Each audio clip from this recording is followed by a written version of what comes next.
Hello, I'm Matt Galloway, and this is the Current Podcast. Picture this: a tiny rat pulls on a string to open the door to a tiny garage made out of cardboard and popsicle sticks. Then the rat hops into a tiny electric car and starts steering. This, it turns out, is a regular scene at Sean Stevens Wales and Kendall Crawford's home in Squamish, British Columbia. The couple has two pet rats named Kuzco and Kronk, and for Kendall's birthday, her dad surprised her with two homemade electric cars for the rats to learn to drive in. Sean, as you can imagine, was skeptical at first. I did not think they were going to figure anything out. It turns out that Kuzco and Kronk really took to it. The rats learned how to push down on the paw-sized pedals on day one, and after about a week, they had steering in hand or paw.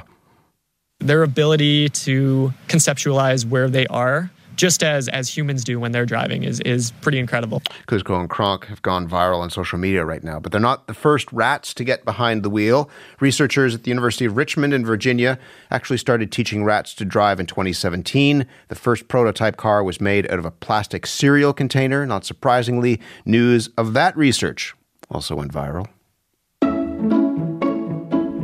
This is probably the best thing that you'll see all day.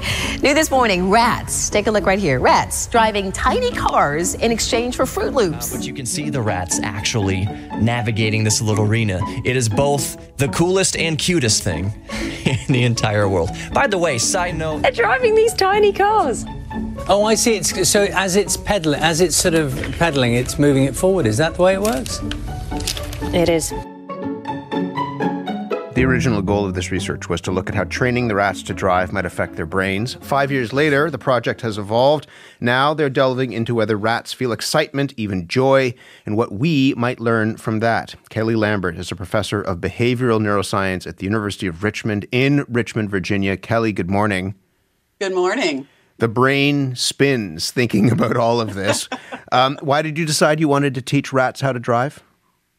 Yes, that's a great question. One of my colleagues who was a cognitive scientist when I came here to the University of Richmond, she challenged me with a question of whether or not I could teach a rat to drive a car. She had seen some exhibit with fish in an aquarium, and I'm a behavioral neuroscientist interested in neuroplasticity, how the brain changes in response to environment. And at first I thought, why would I want to do that? But once you start thinking about this, it kind of hijacks your brain, and it's hard to not think about it.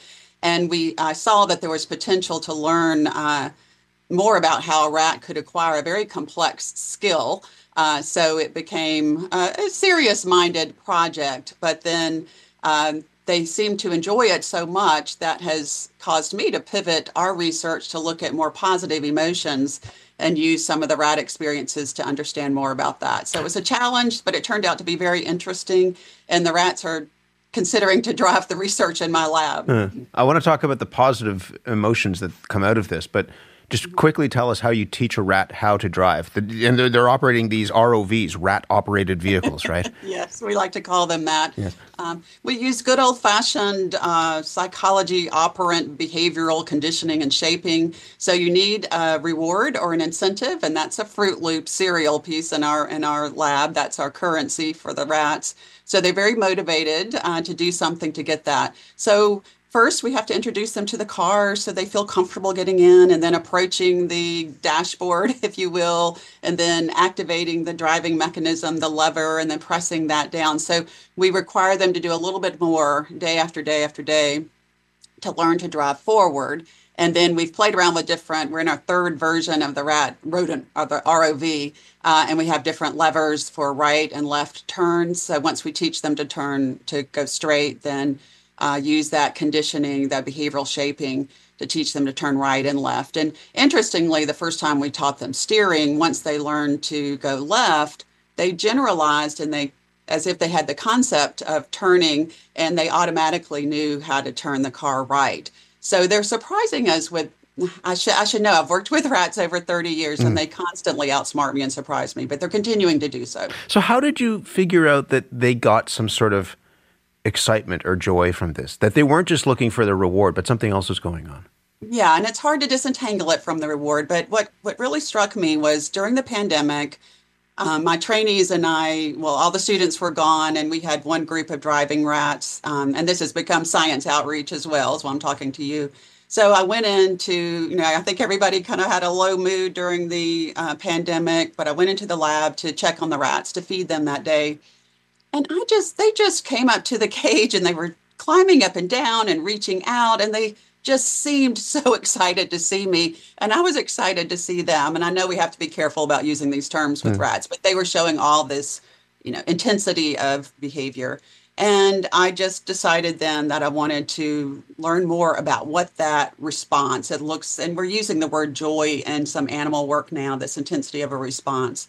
And so we pivoted, and that inspired me to come up with another protocol where we give our rats, we call it unpredictable positive experience responses, uppers, with just one P. And so we're extending anticipation and really manipulating, giving them a stimulus that's associated with a reward, and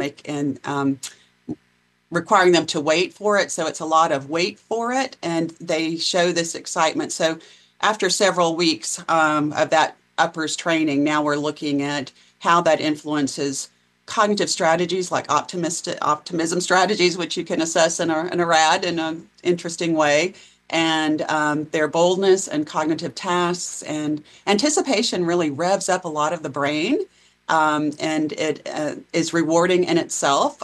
There's research to suggest that as we're approaching a reward or anticipating it, some of those same neurochemicals, such as dopamine, that are involved in reward and other important behaviors, are activated. So we're getting our own natural kind of hit of some of these feel-good neurotransmitters and neurochemicals as we're thinking about something positive. So we don't want to deprive our brain of that in this society today where we have these immediate rewards. This delayed gratification may be very healthy for our brain, especially children's whose brains are being sculpted in more dramatic ways than adults. But all of our brains are changing throughout our lives.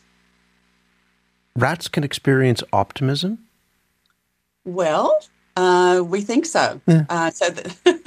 Can we tell you about it? No. We only I could talk to you for hours. We only have about a minute and a half left. But I think that's one of those things I think would surprise people. They may not expect that rats could experience optimism. So tell me briefly about that. It's a cognitive bias or strategy. So you give them an ambiguous cue and see if they respond in a positive, what's associated with positive or negative. Yeah.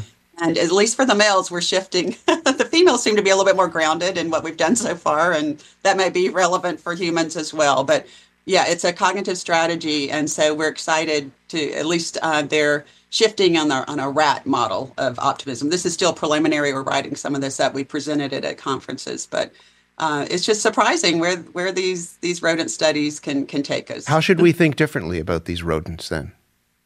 That's an interesting question. They're mammals. Their brains have all the same areas that we have. They can experience complex emotions. So maybe with a little bit more respect. We certainly respect them in research, but in New York City, we have the rat czar trying to figure out how to kill as many as possible. I know we need to figure out how to live with all of the animals.